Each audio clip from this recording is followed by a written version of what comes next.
ଜୟ ଜଗନ୍ନାଥ ଭାଇ ଓ ଭଉଣୀମାନେ, ଉତ୍କଳ ଗୌରବ ପାଠଶାଳା ପୁଣି ଥରେ ଆପଣମାନଙ୍କୁ ସ୍ୱାଗତ କରୁଛି। ମୋର ପୂର୍ବ କ୍ଲାସରେ ଆଲୋଚନା କରିଥିଲେ କ୍ୟୁବ ଓ ଆଜିର କ୍ଲାସ ରହିବ କ୍ୟୁବ ରୁଟ। ପୂର୍ବ କ୍ଲାସରେ ଯୋଉ କ୍ୟୁବ ର ବେସିକ କନସେପ୍ଟ ପଢିଥିଲେ ଏବଂ କିଛି ସଂଖ୍ୟାର ଆମେ କ୍ୟୁବ ବାହାର କରିଥିଲେ। ତ ଆଜି ଆମେ କ୍ୟୁବ ରୁଟ ବାହାର କରିବା।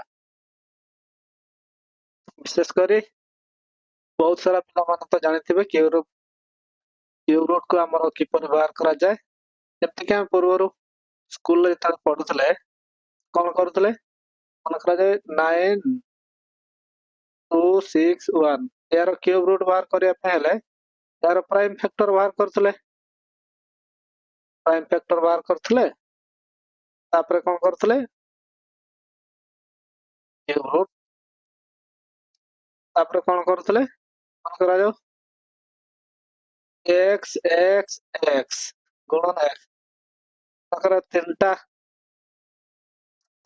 ପ୍ରାଇମ ଫ୍ୟାକ୍ଟର ତିନିଟାରୁ ଗୋଟେ ନିଆଯାଉଥିଲା। y ଗୁଣନ y ଯଦି ପ୍ରାଇମ ଫ୍ୟାକ୍ଟର ହେଲା x ର ପାୱାର 3 into y ର ପାୱାର 3 ହେବ, ତାହେଲେ ତାର କ୍ୟୁବ କେତେ ହେବ? ଏହା ତାର କ୍ୟୁବ ରୁଟ କେତେ ହେବ? ତିନିଟାରୁ ଗୋଟେ ବାହାରିବ x, y ର ପାୱାର 3, ଏ ତିନିଟାରୁ ଗୋଟେ ବାହାରିବ y, ତାମାନେ ତାର କ୍ୟୁବ ରୁଟ କେତେ ହଉଥିଲା? xy। ବୁଝିଗଲା? ଠିକ ସେହିପରି ଆମେ ଏଇ ପ୍ରୋସେସ ରେ କରିବାନି, କାହିଁକି ନା ଆମେ କମ୍ପିଟିଟିଭ ଏକ୍ଜାମ ପାଇଁ ଯେହେତୁ ପ୍ରିପେୟାର ହଉଛୁ, ଆମେ ସର୍ଟ ଟ୍ରିକ୍ ୟୁଜ କରିବା ଆଉ ସେଇ ସର୍ଟ ଟ୍ରିକ୍ ଟା ହିଁ ଶିଖିବା।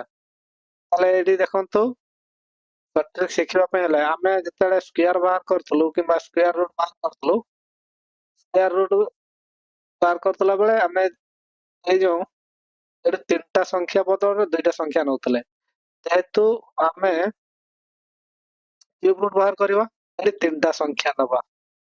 କରାଯାଉ 2, 6, 1 ତିନିଟା ସଂଖ୍ୟାକୁ ଆମେ ନେଲେ 1 ର କ୍ୟୁବ କେତେ?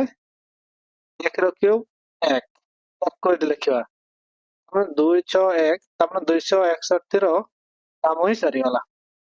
ତାପରେ କଣ କରିବା, 9 ର କଣ କରୁଥିଲେ, 9 ର ରେଞ୍ଜ ଦେଖିବା ଆମେ କୋଉ ସଂଖ୍ୟାର ଘନ, କୋଉ ଦୁଇଟି ମାନେ କନଜୁଗେଟିଭ ନମ୍ବର, ମାନେ କ୍ରମିକ ସଂଖ୍ୟାର ଘନର ମଧ୍ୟବର୍ତ୍ତୀ ସଂଖ୍ୟା ହିଁ 9ଟା ହବ। ତାମାନେ 2 ର ଘନ କେତେ ହବ? 2 × 4 × 8, ଆଉ 3 ର ଘନ 3 × 3 = 27। ହେଲେ ଏ 9ଟା ଆମର 2 ର ଘନ ଏବଂ 3 ର ଘନ, ସେ ମଧ୍ୟବର୍ତ୍ତୀ ସଂଖ୍ୟା। ତାପରେ ଆମେ କଣ କରୁଥିଲେ, ଏଇ ସାନ ସଂଖ୍ୟାଟାକୁ ନଉଥିଲେ, ତାମାନେ 2ଟାକୁ ନଉଥିଲେ। 2 ବର୍ଗମୂଳରେ ବି ଆମେ ସାନ ସଂଖ୍ୟା ନଉଥିଲେ ଏବଂ ଘନ ମୂଳରେ ବି ଆମେ ସାନ ସଂଖ୍ୟାଟାକୁ ହିଁ ନବା, 2ଟା ନବା। ବୁଝିଲା? ତାହେଲେ ବର୍ଗମୂଳରେ କଣ ହଉଥିଲା, ଆମର ମାନେ ଏଠି 2ଟା ଆସୁଥିଲା, ଏଠି ଯେମିତି 1 ଯେମିତି ଆସିଲା ପସିବିଲିଟି, କିନ୍ତୁ ଆମର କ୍ୟୁବ ରୁଟ ରେ ପସିବିଲିଟି ଆଉ ନାହିଁ। ଏଇ ଆମର ଯୋଉ ତିନିଟା ସଂଖ୍ୟା ନେଲେ, ତିନିଟା ସଂଖ୍ୟାର ଏକ ଘରର ଯୋଉ ସଂଖ୍ୟା ଅଛି ସେଇ ସଂଖ୍ୟାଟା ହିଁ ହେବ, ମାନେ ତାର ଯୋଉ କ୍ୟୁବ ହବ ତାର କ୍ୟୁବଟାକୁ ହିଁ ନିଆଯିବ। ବୁଝିଲା? ତାହେଲେ 9ଟା ଆସିଲା 2 ର କ୍ୟୁବ ଏବଂ 3 ର କ୍ୟୁବ ମଧ୍ୟବର୍ତ୍ତୀ ସଂଖ୍ୟା, ସେଥିପାଇଁ 2 ହବ ଏହାର କରେକ୍ଟ ଆନ୍ସର। ତା ମାନେ 21 ର ଆମର ଘନ କେତେ? 9, 2, 6, 1। ବୁଝିଲା? ତାହେଲେ ଏଇଟାର ଦେଖିବା ଏବେ 5, 8, 3, 2 ତାର ଘନ ବାହାର କରିବା। ଆମେ ନବା ଏଇ ତିନିଟା ସଂଖ୍ୟାର ଏକ ଘର କିଏ ଅଛି? 2, 2 ର ଘନ 2 ର ଘନ କେତେ 2 ଗୁଣେ 4 ଗୁଣେ 8 ପୁଣି 5 5ଟା କେଉଁ କେଉଁ ସଂଖ୍ୟାର ଘନର ମଧ୍ୟବର୍ତ୍ତୀ ସଂଖ୍ୟା 1 ର ଘନ 1 2 ର ଘନ 8 ତାହେଲେ ସାନ ସଂଖ୍ୟାଟା ଆମର ହବ 5ଟା ଏଇ 1 ଠାରୁ ବଡ 8 ଠାରୁ ସାନ ବୁଝିଲା ଏମିତି 1 ହବ ତାହେଲେ 18 ତାହେଲେ ଘନ କେତେ ହବ 5 8 3 2 ବୁଝିଲା ତାହେଲେ ଏଭଳି ଆମେ ଘନମୂଳ ବାହାର କରିପାରିବା ଆପଣ ଗୋଟେ ପ୍ରାକ୍ଟିସ କରିବା ଯାହା ଫଳରେ ଆପଣ ମାନଙ୍କୁ ମାନେ ଆପଣ ମାନେ ଯେତେ ପ୍ରାକ୍ଟିସ କରିବେ ବୁଝିଲା କି ଯେତେ ପ୍ରାକ୍ଟିସ କରିବେ ସେତେ ଆପଣମାନଙ୍କ ପାଇଁ ଉପଯୋଗୀ ହେଇପାରିବ ମାନେ ଲାଭ ପାଇପାରିବେ ଯାହା ଫଳରେ କ୍ୱେଶ୍ଚନ ବହୁତ ଜଲ୍ଦି ଆପଣମାନେ ସଲ୍ଭ କରିପାରିବେ ଆସନ୍ତୁ ସଲ୍ଭ କରିବା 6 4 2 5 ଘନମୂଳ ହେଲେ ତିନୋଟି ସଂଖ୍ୟା ନବା 1 2 5 1 2 5 ର 5 ର ଆମେ ଘନ ବାହାର କରିବା 25 5 125 ତିନିଟା ସଂଖ୍ୟା ପାଇଲେ ତିନିଟା ସଂଖ୍ୟା ସହିତ ଆମର ମତଲବ କିଛି ନାହିଁ ଆମର ଏକ ଘର ସଂଖ୍ୟାଟାର ମତଲବ 5 ନବା ଏଠିକି ବୁଝିଲେ ତାପରେ ଦେଖିବା ଆଉ ସଂଖ୍ୟା ରହିଲେ 6 1 4 ଯୋଉ 6 1 4 କେଉଁ କେଉଁ ସଂଖ୍ୟାର ଘନର ମଧ୍ୟବର୍ତ୍ତୀ ସଂଖ୍ୟା ଦେଖିବା ଆମେ ଜାଣିଛେ 8 ର ଘନ କେତେ ନା 512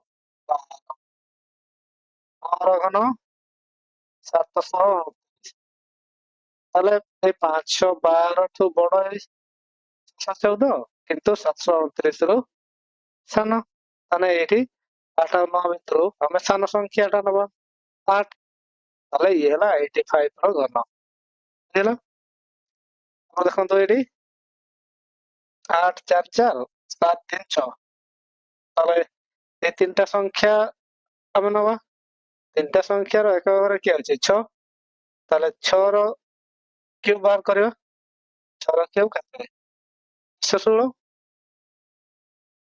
216 ତାହେଲେ ଆମେ 216 ପୁରା ସଂଖ୍ୟାଟା ଦରକାର ନାହିଁ ଆମର ଏକ ଘର ସଂଖ୍ୟାଟା ଦରକାର ତା ମାନେ 6 ବୁଝିଲ ତାହେଲେ 736 ର କାମ ସରିଲା ତାପରେ ଦେଖିବା 884 884 କେଉଁ କେଉଁ ସଂଖ୍ୟାର ଘନର ମଧ୍ୟବର୍ତ୍ତୀ ସଂଖ୍ୟା ଇଏ ନା 9 ର ଘନ ହେଲା 7 2 9 10 ର ଘନ ହେଲା 1 ରେ ତାହେଲେ 884 এই ମଝି ସଂଖ୍ୟାଟା ତାହେଲେ 9 ଏବଂ 10 ମଧ୍ୟରୁ ସାନ ସଂଖ୍ୟାଟା 9 ତେଣୁ 9 ଦେଇଦବା ତା ହବ ଆନ୍ସର ବୁଝିହେଲା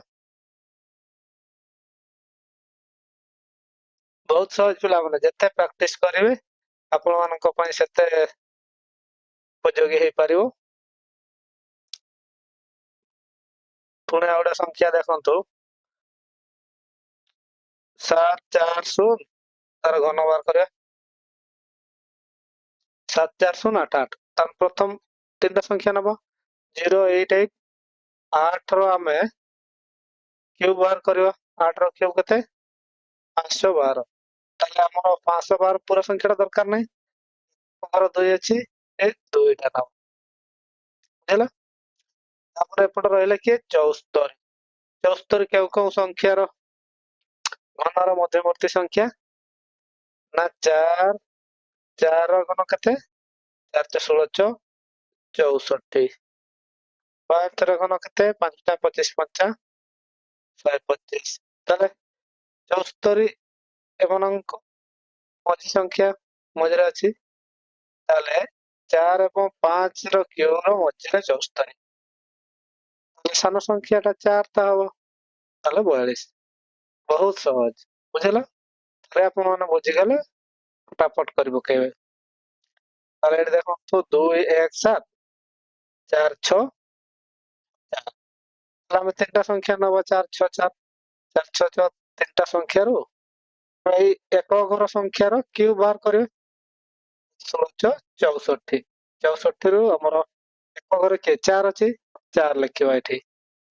ତାପରେ 217, ଏଇ ଯୋଉ 217 ର ରେଞ୍ଜ ଦେଖିବା ଏବେ। ତାହେଲେ 6 ର କ୍ୟୁବ କେତେ? 6 ର କ୍ୟୁବ 216, 7 ର କ୍ୟୁବ କେତେ? 340। ତାହେଲେ ଏଇ 217 ଟା ଏମାନଙ୍କ ମଧ୍ୟବର୍ତ୍ତୀ ସଂଖ୍ୟା। ତାହେଲେ 6 ଏବଂ 7 ର କ୍ୟୁବ ର ମଧ୍ୟବର୍ତ୍ତୀ ସଂଖ୍ୟା। ସାନଟା କିଏ? 6 7 6 ହବ। ଏଇଟା ହବ ଆନ୍ସର, 64 ହବ ଆନ୍ସର।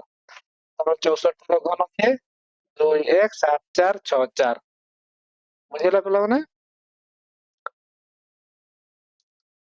ତାହେଲେ ଚାଲନ୍ତୁ ପ୍ରାକ୍ଟିସ କରିବା। କ୍ୱେଶ୍ଚନ କୋଉ ଭଳିଆ ଆସେ ଦେଖନ୍ତୁ। 392 କୁ କେଉଁ ସର୍ବନିମ୍ନ ସଂଖ୍ୟା ଦ୍ୱାରା ଗୁଣିଲେ ଗୁଣଫଳ ଏକ ଘନ ସଂଖ୍ୟା ହେବ? ଆମେ ବର୍ଗ ଯେତେବେଳେ ପଢୁଥିଲେ କିମ୍ବା ବର୍ଗମୂଳ ପଢୁଥିଲେ, ସେଥିରେ ମଧ୍ୟ ଏଭଳି କ୍ୱେଶ୍ଚନ ଆସୁଥିଲା ଯେ କେଉଁ ସଂଖ୍ୟାକୁ ମାନେ ଗୋଟେ ସଂଖ୍ୟା ଦେଇଥିବ, ସେଇ ସଂଖ୍ୟାକୁ କେଉଁ ସର୍ବନିମ୍ନ ସଂଖ୍ୟା ଦ୍ୱାରା ଗୁଣନ କଲେ କିମ୍ବା ହରଣ କଲେ ସେଟା ବର୍ଗ ସଂଖ୍ୟା ହୁଏ ବୋଲି ପଚାରୁଥିଲା। ଏଠି କିନ୍ତୁ ଆମର ଘନ ସଂଖ୍ୟା, ଯେହେତୁ ଆମେ ଘନମୂଳ ପଢୁଛେ, ଘନ ପଢୁଛେ, ଏଠି ଦେଇଛି ଏଇ 392। 392 କୁ କେଉଁ ସର୍ବନିମ୍ନ ସଂଖ୍ୟା ଦ୍ୱାରା ଗୁଣିଲେ ଗୁଣଫଳ ଏକ ଘନ ସଂଖ୍ୟା ହେବ? ଏଇଭଳିଆ କ୍ୱେଶ୍ଚନ ଆସିଲେ ଆମେ କଣ କରିବା? ଆମେ ପ୍ରାଇମ ଫ୍ୟାକ୍ଟର ବାହାର କରିବା। ବୁଝିଲ? ପ୍ରାଇମ ଫ୍ୟାକ୍ଟର ତାମାନେ ଫ୍ୟାକ୍ଟରାଇଜେସନ ମେଥଡରେ ହିଁ ସଲ୍ଭ ହେଇପାରିବ।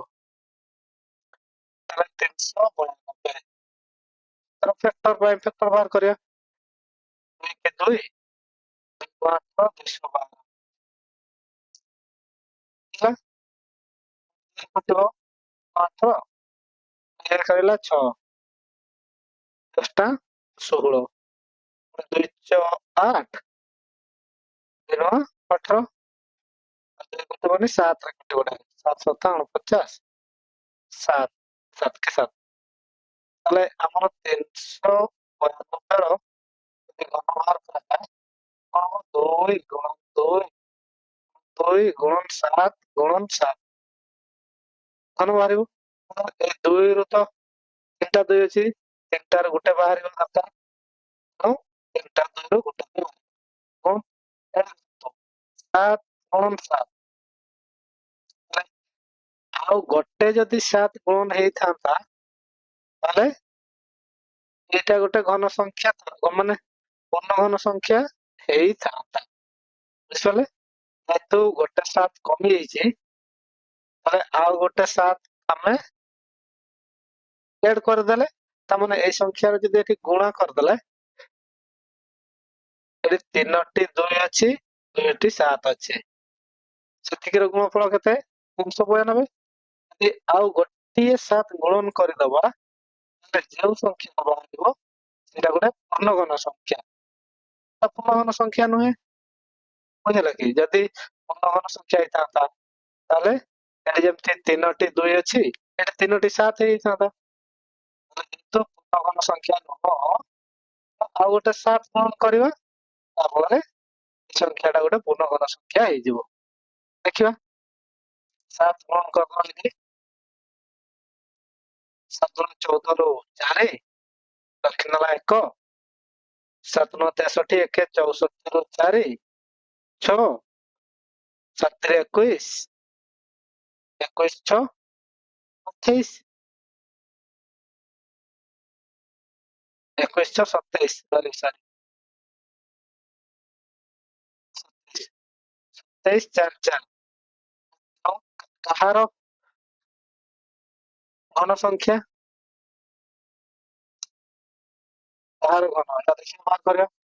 7 4 4, ତାହେଲେ 3ଟା ସଂଖ୍ୟା ନବା ଆମେ 7 4 4, ଆଉ ଘରେ 4 ଅଛି, 4 ର ଘନ କଣ ହବ? 4 4 16 64, 64 ହେଲେ ଖାଲି 4 ନବା, 6ଟା ହବନି, ତାହେଲେ ଏଠି 7 4 4 ର କାମ ସରିଲା। 2 ଅଛି, ରେଞ୍ଜ ଦେଖିବା 1 ର ଘନ, ତାପରେ 2 ର ଘନ। 1 ର ଘନ 1, ଘନ 8, ତାହେଲେ ଏଇ 1 ର ଘନ ଆଉ 2 ର ଘନ ମଧ୍ୟବର୍ତ୍ତୀ ସଂଖ୍ୟା ହବ 2, ତାହେଲେ 1 ଆଉ 2 ଭିତରୁ କୋଉଟା ହବ? 1 ଟା ହବ, 14। ତାହେଲେ 14 ର ଘନ ହେଲା 2 7 4 4। ଏଟା ଗୋଟେ ପୂର୍ଣ୍ଣ ଘନ ସଂଖ୍ୟା ମିଳିଲା, ହଁ କି ନାଇଁ? তাহলে এই সংখ্যার आंसर কেতে হবো 7 বুঝলে। ଚାଲନ୍ତୁ ଯିବା ନେକ୍ସଟ କ୍ୱେଶ୍ଚନ କୁ।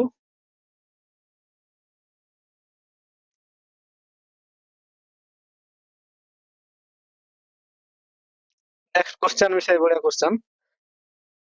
ମାନେ 2 6 2 4 4 କୁ କେଉଁ କ୍ଷୁଦ୍ରତମ ସଂଖ୍ୟା ଦ୍ୱାରା ଭାଗ କଲେ ଭାଗଫଳ ଏକ এটা ଘନ ସଂଖ୍ୟା ମାନେ ପୂର୍ଣ୍ଣ ଘନ ସଂଖ୍ୟା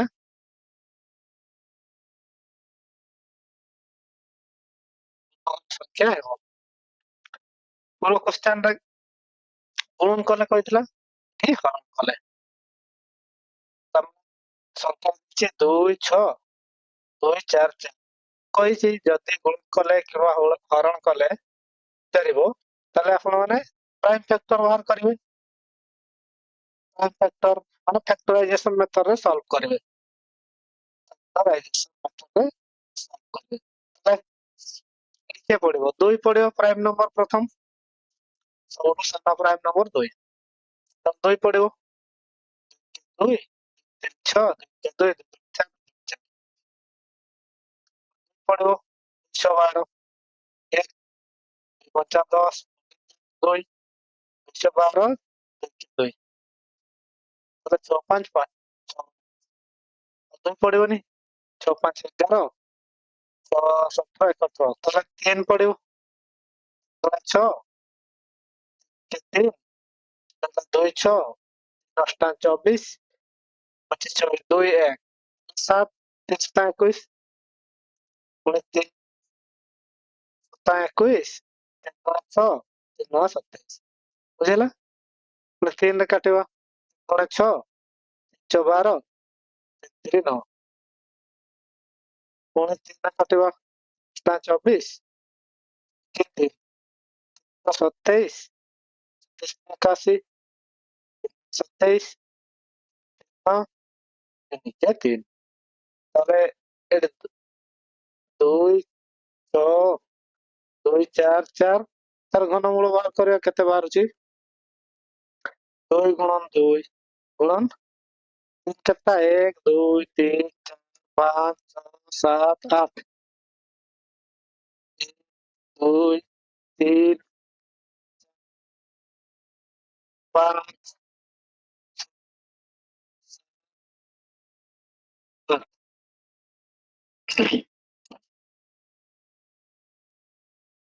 ତାହେଲେ ତାର ପ୍ରାଇମ ଫ୍ୟାକ୍ଟର କଣ ପାଇଲେ 4 ପ୍ଲସ 2 2ଟା 3 8ଟା 2 3 4 5 6 7 8 ତାହେଲେ ଆମର ଯେହେତୁ ଘନମୂଳ ବାହାର କରାହଉଛି 3ଟାରୁ ଗୋଟେ ବାହାରିବ ଏ 3ଟାରୁ ଗୋଟେ 3 ବାହାରିଲା ପୁଣି ଏ 3ଟାରୁ ଗୋଟେ 3 ବାହାରିଲା 3 3 6ଟା ଗଲେ ଆଉ ରହିଲା କେତେ 2ଟା 3 2ଟା 2 ତାହେଲେ ଏଇ ଭିତରୁ ବାହାରି ପାରିବ ନାହିଁ ଯଦି ଏଠି 2 ଆଉ ଗୋଟେ ହେଇଥାନ୍ତା ଆଉ ଆଉ କଣ 3 ଗୋଟେ ହେଇଥାନ୍ତା ତାହେଲେ 2 ଗୋଟେ 3 ଗୋଟେ ବାହାରି ପଡିଥାନ୍ତା ବୁଝିଲା। ତାହେଲେ ଏତିକି ଏଇ ଯୋଉ 2 ଏବଂ 3 ଗୁଣନ କଲେ କେତେ ହଉଛି 6 ତାହେଲେ ଏଇ ସଂଖ୍ୟାଟା ଆଉ ଗୋଟେ 2 ଏବଂ ଆଉ ଗୋଟେ 3 ଯଦି ଆମେ ଗୁଣନ କରିଦବା ସେଥିରେ ଏଇ 2 6 2 4 4 ଏଥିରେ ଯଦି ଏତିକି 6 ଗୁଣନ କରିଦବା ତାହେଲେ ସେଇଟା ଗୋଟେ ପୂର୍ଣ୍ଣଘନ ସଂଖ୍ୟା ହେଇଯିବ ଯେମିତି ଆମେ ପୂର୍ବ କ୍ୱେଶ୍ଚନରେ କରିକି ଦେଖିଲେ। ତ ଏତିକି ସିନା ଗୁଣନ କଲେ ଆଉ କେତେ ହରଣ କଲେ କେତେ ଭାଗ କଲେ এই ସଂଖ୍ୟାଟାକୁ କେତେ ଭାଗ କଲେ ଭାଗଫଳ ଏକ ପୂର୍ଣ୍ଣଘନ ସଂଖ୍ୟା ହବ।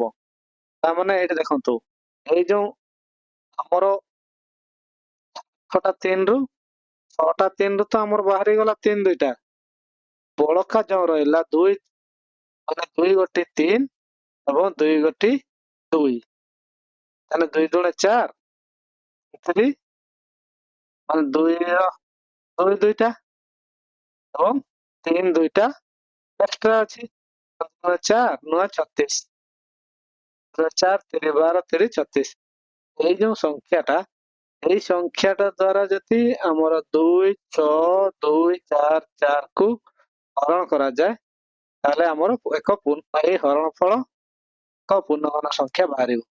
ଦେଖିବା 36 କେତେରେ କଟିବ 262 ତାହେଲେ 3 24 24 8 ପଡିବନି 3 7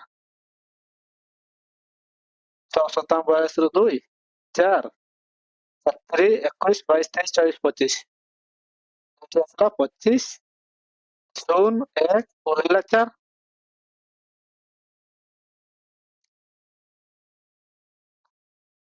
ତାହେଲେ ଟିକେ 2 5 2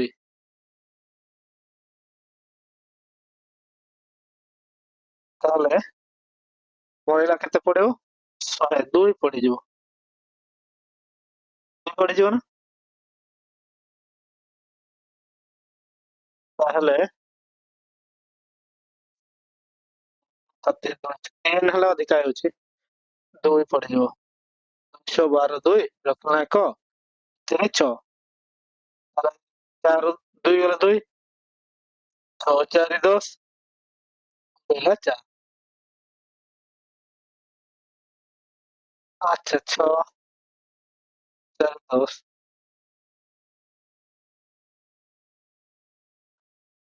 2 612 2 ରଖିଲା 1 ଏଠି 7 212 2 ରଖିଲା 1 2 3 6 1 7 ହଁ ଠିକ 72 ତାହେଲେ 32 ହବ 4 9 54 ରୁ 4 5 3 27 28 32 ତାହେଲେ ଆସିଲା 729 କାହାର ଘନ 9 ର ଘନ ବୁଝିଲା ତାହେଲେ ତାର 36 ଦ୍ୱାରା ହରଣ କଲେ ଏକ ପୂର୍ଣ୍ଣଘନ ସଂଖ୍ୟା ବାହାରୁଛି କିଏ 729 ବୁଝିଲା ଆଉ ଗୁଣନ କଲେ ତାହେଲେ 6 ଗୁଣନ କଲେ ଦେଖିଦବା ଏଠି ବି 6 ଗୁଣନ କଲେ ବାହାରୁଛି କି ନାହିଁ ଆଉ କ୍ୱେଶ୍ଚନ ରେ ବି ଆମେ କରିଥିଲେ ପୁରା କ୍ୱେଶ୍ଚନ ଟା ପଚାରିଥିଲା କେତେ ଗୁଣନ କଲେ ତାହେଲେ ଦେଖିଦବା ଆପଣଙ୍କ ଡାଉଟ କ୍ଲିୟର ହେଇଯିବ 6 24 ରୁ 4 7 ନେଲା 2 24 के 25 26 26 ନେଲା 2 12 13 14 ରୁ 4 7 ନେଲା 1 36 ଏକେ 37 ରୁ 7 ନେଲା 3 7 12 13 14 15 ତାହେଲେ ଏତିକି ହେଲା ସଂଖ୍ୟାଟା ପାଇଲେ ତାହେଲେ ଏଇ ସଂଖ୍ୟାର 1 5 7 4 6 4 ଏହାର ଏବେ ଘନମୂଳ ବାହାର କରିବା ବାକି এটা ପୂର୍ଣ୍ଣଘନ ସଂଖ୍ୟା ହଉଛି କି ନାହିଁ ଦେଖିବା କେମିତି ବାହାର କରିଦବା ତା ଫ୍ୟାକ୍ଟରାଇଜେସନ ତାପରେ ପ୍ରାଇମ ଫ୍ୟାକ୍ଟର ବାହାର କରିବା ତାହେଲେ 2 ପଡିବ ପ୍ରଥମ 2 7 14 1 7 2 8 16 1 4 2 7 14 2 3 6 2 2 4 ପୁଣି 2 ପଡିବ 2 3 6 2 9 18 2 3 6 212 ପୁଣି 1 2 212 ପୁଣି 2 ପଡିବ 2 2 9 18 1 3 212 ପୁଣି 1 6 10 16 3 6 2 ପଡିବନି କେତେ 3 ପଡିଯିବ ବୋଧେ 9 8 9 10 11 10 17 18 19 20 27 ହଁ 318 19 1 6 3 5 15 1 8 318 3 के 3 ये पुणी 3 ରେ କଟିଯିବ 3 2 6 3 के 3 3 8 24 2 1 3 7 21 ତାହେଲେ 3 3 7 21 3 2 6 3 9 27 3 2 6 3 12 3 पुणी 3 8 24 3 के 3 ये पुणी ଆସିଲା 27 3 81 3 9 27 पुणी 3 3 9 3 के 3 କେତେ ବାହାରିଲା 2 ତାହେଲେ ବାହାରିଲା 1 2 3ଟା ସରି 3ଟା 2 8 କେତେଟା ନା ସରି 3 କେତେଟା 2 1 2 3ଟା ବାହାରିଗଲା 3 1 2 3 4 5 6 7 8 9 ତାହେଲେ 3 ଗୁଣ 3 ଗୁଣ 3 ତିନିଟା 3 ଗୁଣ 3 ଗୁଣ 3 6ଟା ପୁଣି 3 ଗୁଣ 3 ଗୁଣ 3 ତାହେଲେ ଏଠୁ ବାହାରି ପଡିବ କେତେ 2 ଗୋଟେ ବାହାରିବ 3ଟା 2ରୁ ଗୋଟେ 2 ବାହାରିଲା ଗୁଣରେ 1 2 3ଟା 2ରୁ 3ଟା 3ରୁ ଗୋଟେ 3 ବାହାରିଲା 3ଟା 3ରୁ ଆଉ ଗୋଟେ 3 ବାହାରିଲା ଆଉ 3ଟା 3ରୁ ଆଉ ଗୋଟେ 3 ତାହେଲେ ଏତିକି ବାହାରି ପଡିବ 3 6 3 18 18 3 54 ତାହେଲେ ଏଟା ହେଲା 54 ର ଘନ ବୁଝିଲା 1 5 7 4 6 4 ତାହେଲା 54 ର ଘନ ଏଇଭଳିଆ ତା ସହିତ କୋଉଟା କଣ ରିଲେସନ ନିଶ୍ଚୟ ବୁଝିପାରିଥିବେ ତାହେଲେ ଚାଲନ୍ତୁ ଆଉ ଗୋଟେ କ୍ୱେଶ୍ଚନ ଆମେ ଦେଖିଦବା ତାପରେ ଆମର କ୍ୟୁବ ରୁଟ କୁ ଏଠି ଶେଷ କରିବା ତା ସହିତ ମୁଁ ଆପଣମାନଙ୍କୁ କହିଦେବା ପାଇଁ ଚାହେଁ ଯେ ଆମେ ପରେ କେତେବେଳେ ଗୋଟେ ସ୍କ୍ୱେୟାର ଏବଂ ସ୍କ୍ୱେୟାର ରୁଟ କ୍ୟୁବ ଏବଂ କ୍ୟୁବ ରୁଟ ର ଗୋଟେ ମିକ୍ସ କ୍ୱେଶ୍ଚନ ର କ୍ଲାସ ନେଇକି ଆସିବା ବୁଝିଲା ଚାଲନ୍ତୁ ଲାଷ୍ଟ କ୍ୱେଶ୍ଚନ ଆମେ ଦେଖିଦବା ଲାଷ୍ଟ କ୍ୱେଶ୍ଚନ କଣ କହିଛି ଏକ ସମଘନର ଆୟତନ 112 ଘନ ସେଣ୍ଟିମିଟର ହେଲେ ଏହାର ଭୂମିର କ୍ଷେତ୍ରଫଳ କେତେ ଆମେ ପରିମିତି ପଢିଛେ ପରିମିତିରେ ଏମିତି କ୍ୱେଶ୍ଚନ ବହୁତ ସାରା ସଲ୍ଭ କରିଛେ ଲାଗି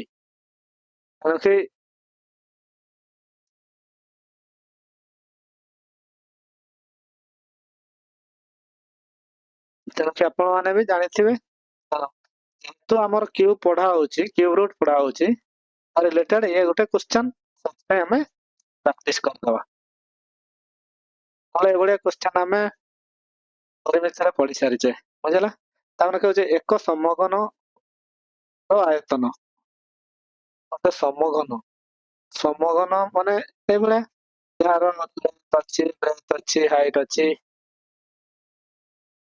ତାକୁ ସମଘନ କୁହାଯାଉଛି ତାମାନେ ଆମେ ଡାଇସ୍ ବୋଲି କହିପାରିବା यार लेंथ ଯେତିକି ବ୍ରେଡଥ ସେତିକି ଏବଂ ହାଇଟ ମଧ୍ୟ ସେତିକି ସବୁ ଗୁଡାକୁ ପ୍ରତ୍ୟେକ ବାହୁକୁ ଏ ଦେଇପାରିବା ଏ ନାମ ଦେଇପାରିବା ଯେହେତୁ ସବୁ ସମାନ length equal to a equal to a height equal to a ତାପରେ ଆମେ ସମଘନର